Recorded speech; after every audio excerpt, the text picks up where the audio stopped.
jobs and think about thankless jobs, that's why we don't get the best sometimes, whether it's umpires all the way up to elected officials.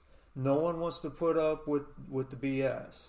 It's like, you know what? I'm not going to do it. Well, this is why we need to have a conversation on this show with Gary Gustafson, because one of the things that I think is hurting us a little bit, and I'm a little old school, but when I cut my teeth in coaching and first became a head coach, I hired my officials.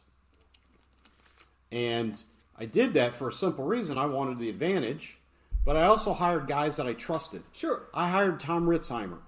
I hired Gary Gustafson back in the day. Yeah. I hired Rich Devening and Norb Cassing, guys that are no longer around. And then I felt there was some accountability, right? I handpicked them. If they stick it to me, it's probably my fault. I probably should have done better. Well, now these guys are all assigned by an association, and we don't see the same faces over and over. Like we had a dude from Carlinville at our field for the Alt Marquette game. My first thought is, what are you doing way up here? Why are you driving? Right. That's got to be. It has to be 70 miles. Oh, sure. Because I'm pretty sure Carlinville's at exit 40 on 55 North. Yeah, thereabouts. Yeah. And it might even be. I know it's not as far as Litchfield. I don't think, but maybe it is. Maybe it. You know what? It might be exit 60. It might be right between Litchfield and Raymond. Yeah, I think that's right. I think that's where it is. Yeah. And so I'm thinking, why would you drive all the way down here? And these guys aren't making a ton of money. I mean, at $5 a gallon. Well, I was gonna say nowadays you're burning up whatever you're getting paid in gas. I don't, for the life of me, understand that. But the point is, we don't. It's great to see Dashner, but it's very rare that I walk up to a baseball field and know both umpires by name when I get there. Mm-hmm.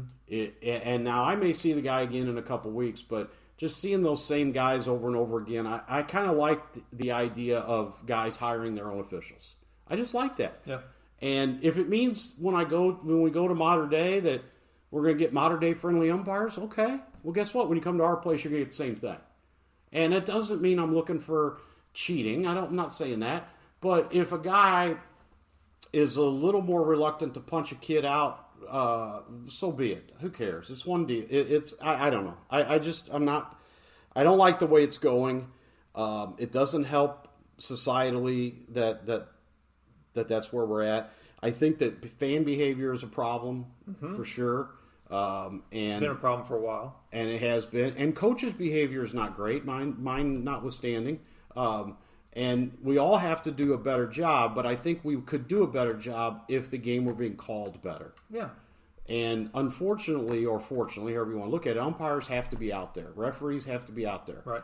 And at some point, there's got to be some sort of rating system or something to where you have to earn your way into a varsity rotation, I think. And if you think about it, there's way more underclass games every year in this area than there are varsity games. Yeah. Because most schools have 2 underclass teams and some have 3. Right. And so guys have plenty of opportunities.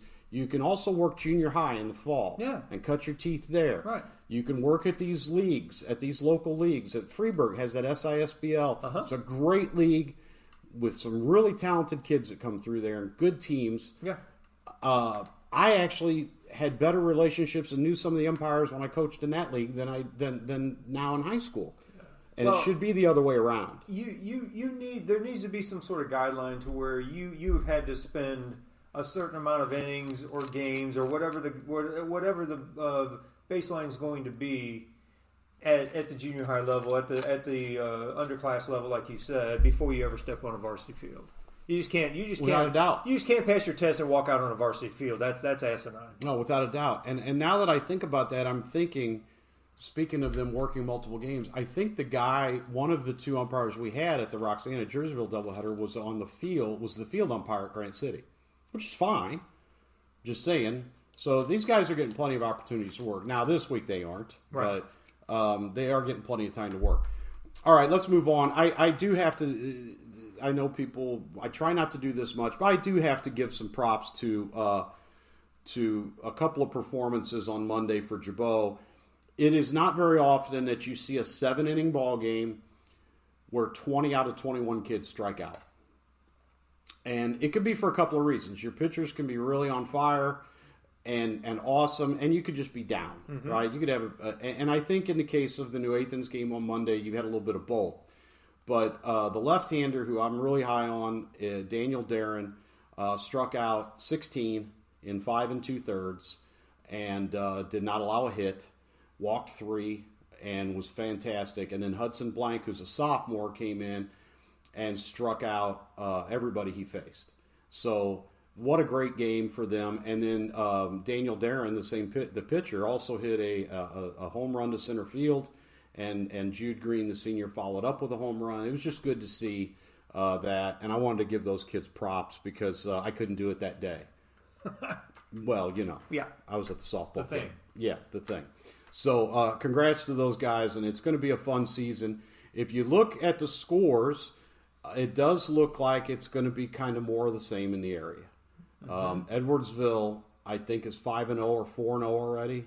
If they've played, I don't know if they got a game in Monday or not, but they were 4-0 as of 4-0, yeah. And O'Fallon's 3-0. And here's a big surprise for everybody. O'Fallon and Edwardsville are good at baseball. Right. Big shock.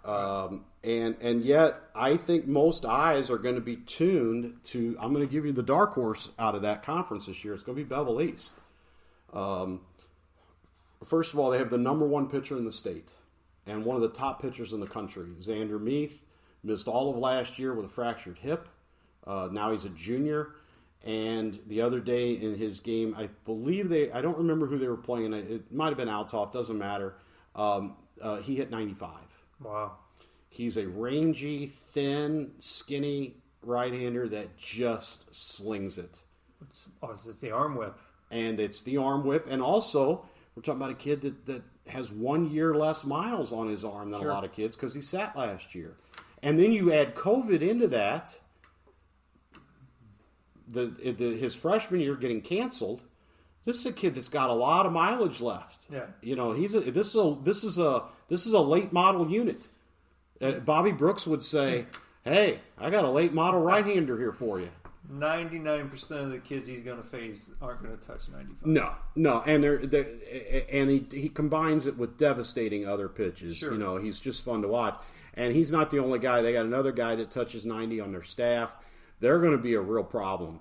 And it'll be, I think if there's some games to look for out of the big schools, I think if you can see Belleville East play in Edwardsville, because you think Xander Meath's going to throw that game? Right, Come I think on. he is. And if you look at O'Fallon playing Belleville East and O'Fallon, those three playing each other, I think is going to be a lot of fun. I think the rest of the conference will be looking at those three to lead. I think West has lost some things. They've got some players, but man, oh man, this Meath kid is fun to watch. And if you look back, those are the things that I really like about the high school season is those matchups where you have these monster teams playing against the monster pitcher. Yeah. And it's not that Edwardsville doesn't have great kids throwing too, because they do. And it'll be exciting. And if you look at the small schools, it's going to be probably more of the same. It looks like Breeze Central is going to be a real problem, and Freeburg is going to be a problem again. They return most of their pitching staff, and there's another Brueggemann back. He's off to a really rough start at the plate, but Jace Brueggemann's going to be a really good one, and Freeburg's going to be a real problem, and I think Breeze Central is going to be a real problem, and Nashville is going to be good. Now, if Nashville has a bit of a playoff hangover, it's warranted. Oh, sure. You finished second in football. A lot of those kids went straight to basketball, and all you did was win state. And now you got to turn around and try to play baseball. So they'll get there. But they will get there. Might be a rough stretch into mid to late April, but they'll figure it out. I would like for them to start playing well right after we play them. But, so get out. I guess the point is get out and support these athletes. I've already been to I as a guy that's coaching, the one thing about getting an unexpected day off is you can go watch another sport. So I went and watched some softball. I hadn't seen high school softball in a while, and it was kind of it was entertaining. Yeah, Okay. it's fine. Yep. I've also been to a soccer game, watched a girls' soccer game, and that was exciting. So there's some good stuff to watch. The only thing I got to cover now is I got to get to a track meet.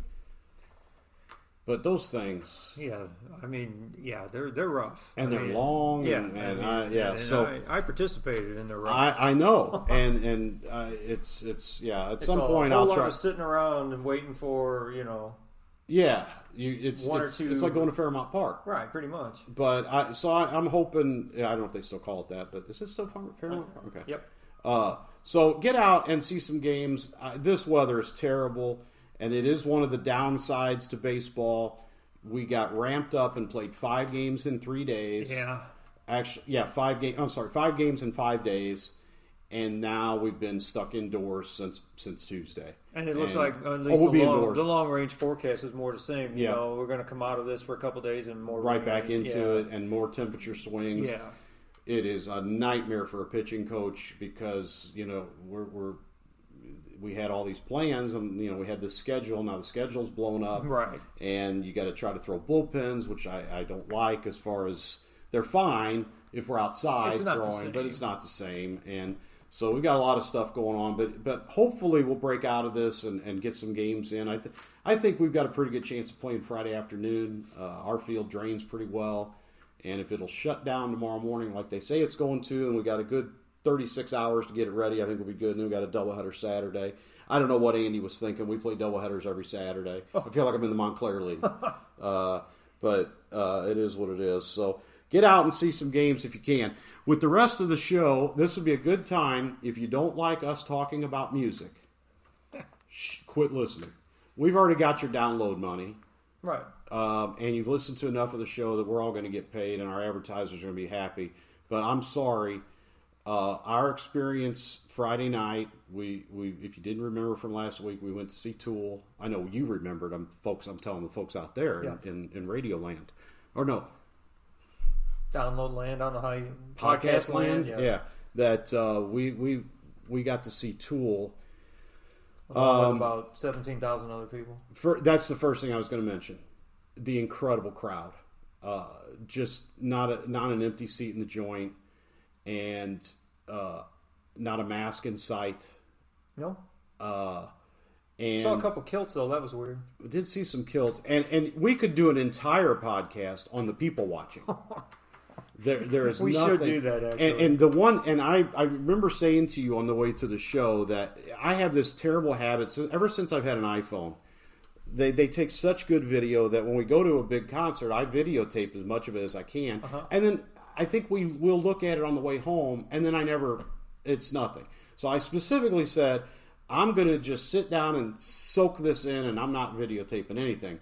Because we couldn't to begin with. Well, first of all, although, go out to YouTube and hit Tool Live St. Louis 2022. There's, it's not, yes, there's 1,000 Invincible videos because they allow you to film the last song, but there's also The Patient. Somebody got Opiate. Somebody even did the first song. They did Fear Inoculum. It's crazy. But anyway,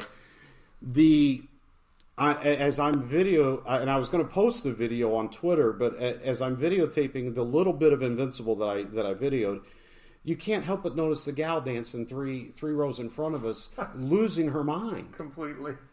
And while that's so funny, it kept taking my eyes off of watching what was happening on the stage. Yeah. But the performance, and I want people to understand, because we do talk about athletics and physical performance. The fact that these guys are the age they are. Yeah, they're in their mid-50s.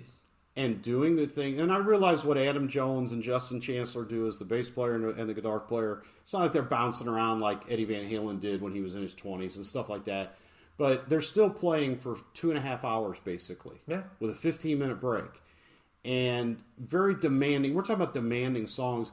I thought about the set list, and with the exception of the Chocolate Chip Drip song, which is Danny Carey's. It's where they just bring all these toys out and let him play with them for 5 minutes. Right. And he does do an incredible solo. That's all cool. Every other song is 10 minutes long. Right. Except for Invincible, which is 16 minutes long. If they did Tempest, that's 20 minutes long. And it's in the Pneuma, the drum solo is at the end of the song of a 10-minute song. and he didn't miss a beat. He's unbelievable. I mean, if you people don't know who Danny Carey is, or if you